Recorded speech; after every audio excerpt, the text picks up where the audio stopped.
Good morning everyone. I am K. Shanmugapriya from KVCRPF RD. My project is on lifestyle for environment. This project aims for automation of electronic devices such as fans and lights. The main concept of my project is to save electricity for the future generation. My project has two main parts. First, a solar power panel and another is one automation system. So let's take a look on the automation mechanism.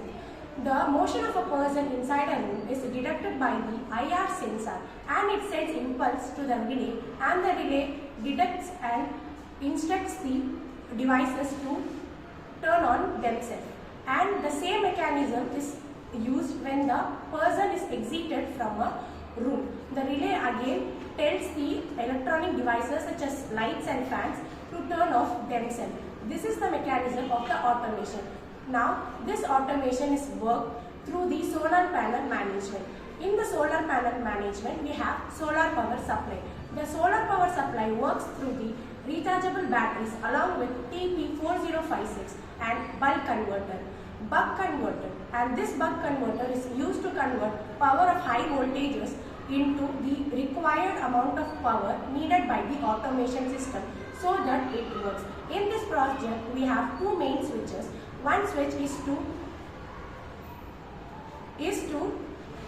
regulate the power to the system, and another is made up of lithium ion switch. This switch is used to discharge the power that is taken from the solar power management.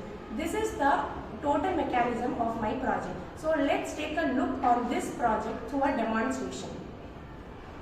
Project. So these are the two sensors that senses the entry of a person and exit of a person. So this sensor detects the motion of a person and the light turns on. And when you keep your hand here, this sensor detects the exit of a person and the light gets off. And this is the lithium ion switch.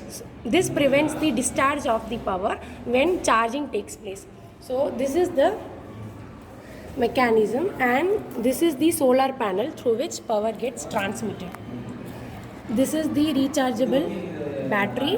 This is TP4056 and this is buck converter which converts required amount of energy, and this is the relay. This is the Arduino, and this is the serial monitor. The main advantage of this project is we prevented the discharge of the power by placing a lithium ion switch, which is a very more advantageous thing of this project.